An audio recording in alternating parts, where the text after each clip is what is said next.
첫 번째 문장의 목적은 두 번째 문장을 읽게 하는 것이고, 두 번째 문장의 가장 큰 목적은 세 번째 문장을 읽게 하는 것이다. 안녕하세요, 유튜브 5분 서점입니다. 오늘은 글쓰기에 대해서 얘기를 한번 해보려고 하는데요. 회사에서 보고서 또는 기획서를 쓰거나 사업계획서를 작성하던지, 또 엔잡러나 부업에 대한 관심이 정말 많아진 요즘에 블로그 운영이나 인스타그램 모두 다 해당이 되겠죠.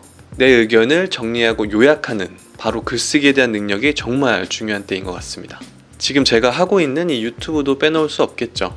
그래서 오늘은 책 마케터의 문장을 통해서 어떻게 글을 써야 사람들의 관심을 끌 수 있고 마음을 움직일 수 있는지 한번 알아보도록 하겠습니다. 첫 번째로 얘기할 것은 마케터의 문장을 여러분들의 스펙으로 만드는 법입니다. 그런데 왜 하필 마케터의 문장일까요? 보통 글쓰기, 문장이라고 생각하면 작가를 떠올릴 텐데 말이죠. 그건 기본적으로 마케터가 하나의 상품이나 콘텐츠를 광고를 통해 판매를 해서 수익을 일으켜내야 하는 직업이기 때문에 글쓰기 자체가 자기 만족을 위한 글쓰기가 아니라 마케팅 관점의 글쓰기이기 때문입니다. 바로 읽는 사람을 항상 사고의 중심에 두는 글쓰기인 것이죠. 이렇게 나를 위한 글이 아닌 상대방을 위한 글을 쓰는데 익숙해지면 뜻하지 않은 발전을 경험할 수 있는데요. 사고를 정리해서 언어화시키는 능력이 생기고 논리적 사고력이 높아지고 또 메타인지 전체 맥락을 읽는 능력이 강화됩니다.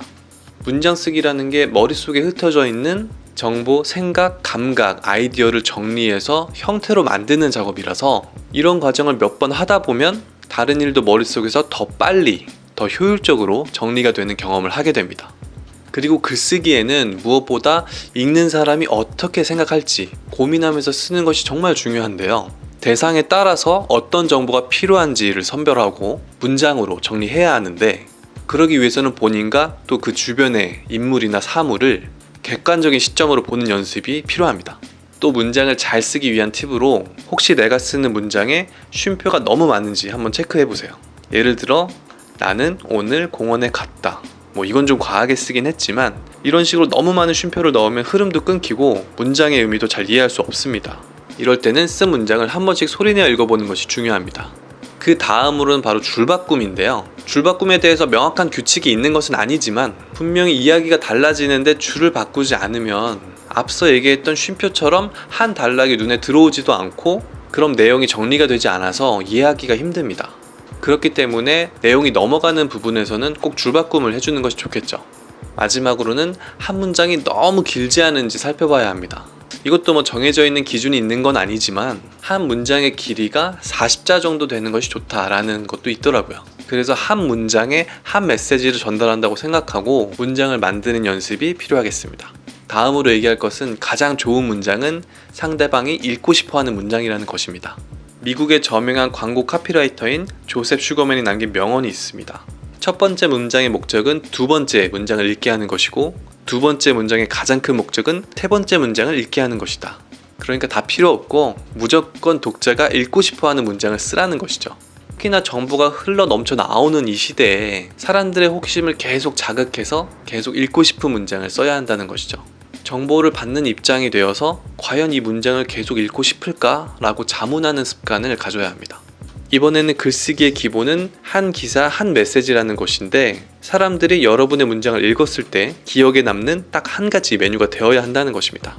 가짓수가 정말 많은 반찬은 나왔을 때 우와 하면서 좋아할 수는 있지만 그 다음날이 되면 어떤 반찬이 맛있었고 각각 어떤 맛이었는지 기억이 안 나는 경우가 있잖아요. 그렇기 때문에 정말 맛있는 주재료에 초점을 맞춰야 하는데, 글을 쓰다 보면 욕심이 나서 이것저것 쓰고 싶어질 수가 있어요. 그럴수록 의식적으로 메시지를 줄여보고 가장 중요한 메시지를 뽑아내는 연습이 필요합니다. 그렇게 메시지가 뽑아진 이후에는 그 메시지를 집요할 정도로 반복하고 강조하는 표현을 사용하는 것이 중요합니다. 강조하는 방법으로 예를 들자면, 여기가 중요한 포인트인데 결론을 말하자면 앞에서도 언급했지만 내가 특히 말하고 싶은 것, 이런 것들을 앞에 언급한다면 조금 더 강조가 되겠죠. 그리고 시각적으로 폰트를 바꾸거나 볼드체를 사용하면 더 깔끔하고 간결하게 정리되는 느낌을 줄 수 있습니다. 그리고 한 번 쓴 글은 꼭 퇴고라는 과정을 거쳐서 문장의 완성도를 높이기 위해 노력해야 합니다. 단순히 짧은 SNS 글을 쓰더라도, 블로그 글 같은 장문을 쓰더라도 꼭 퇴고를 한 후 업로드하는 습관이 중요합니다. 퇴고를 할 때도 한 번은 교정자의 시점에서 오탈자나 논리의 적합성, 자료의 근거와 정확성 등을 확인하고, 두 번째는 독자의 시점에서 이 글을 계속 읽고 싶은지, 또 각각의 예상 독자의 시점에서 무리가 없는지 확인해 보는 것이 좋습니다. 그 다음으로는 공감 가는 문장을 쓰기 위한 방법인데요. 그건 문장에서 나는을 당신으로 바꿔보는 연습을 해보는 것입니다. 앞서 언급했고 반복적으로 계속 얘기하는 것이 읽는 사람의 입장에서 바로 상대방의 눈높이에서 글쓰기를 해야 한다는 것인데요. 한 문장을 예로 들어보겠습니다. 나는 한 달에 책을 최소 10권을 읽는다. 책이 훌륭한 이유는 저자가 수십 년이나 걸려 알아낸 본질적인 해답을 몇 시간 만에 배울 수 있기 때문이다. 나는 앞으로 책을 계속 읽어서 꿈을 실현하는 데 박차를 가할 것이다. 당신은 한 달에 책을 몇 권 읽는가? 책이 훌륭한 이유는 저자가 수십 년이나 걸려 알아낸 본질적인 해답을 몇 시간 만에 배울 수 있기 때문이다. 만약 당신에게 꼭 이루고 싶은 꿈이 있다면 독서는 분명 그 꿈을 실현하는데 박차를 가해줄 것이다. 나에게도 큰 꿈이 있기 때문에 한 달에 최소 10권을 읽고 있다. 어떠신가요? 앞의 문장은 혼자 중얼거리는 느낌이라면 그 뒤의 문장은 읽는 사람으로 의식으로 향하고 있어서 마치 나를 위해 쓰인 문장인 것 같아, 나한테 하는 이야기 같다 라고 생각할 수 있습니다. 그렇다면 글을 읽는 독자에 대해 파악해야 할 텐데요. 일명 페르소나 설정하기라고 해서 아주 구체적으로 독자의 타겟을 설정하고 그 사람이 실제 이 글을 읽을 것이라고 생각하고 글을 쓰는 것입니다. 단 사람들이 이런 걸 원할 거야 라고 가설을 세울 수는 있지만 그것이 그냥 또 답이라고 생각하면 또다시 자기 중심적인 글이 될 수 있기 때문에 여러분의 주위에 있는 사람 중에서 예상 독자를 골라 글을 작성하는 방법이 아주 효과적입니다. 실제로 그 사람을 통해서 아이디어를 얻을 수도 있고요. 자, 지금까지 글을 쓰는 법에 대해서 설명을 했다면 이번에는 제목에 대해서 간략히 얘기를 해보겠습니다. 앞서 얘기했듯이 지금처럼 정보가 차고 넘치는 세상에서 내가 쓴 글이 누군가에게 선택받기라는 것이 쉽지 않죠. 그래서 책이든 인터넷이든 유튜브 썸네일이든 사람들의 주목을 조금이라도 끌기 위해 눈에 띄는 제목을 다는 것이 정말 중요합니다. 그래서 몇 가지 유형을 소개하려고 하는데요. 첫 번째는 인상적인 사례를 제목으로 사용한다. 그리고 화제성 있는 말을 사용한다. 구체적인 숫자를 넣는다. 쉽고 간단하다는 점을 어필한다. 의문형으로 만든다. 비교형으로 만든다. 의외성을 만든다. 대화체를 쓴다 입니다. 전체적으로 봤을 때 보는 사람들로부터 하여금 궁금증을 일으키고 호기심을 자극하며 의외성을 가지고 쉽게 말해야 한다는 것입니다.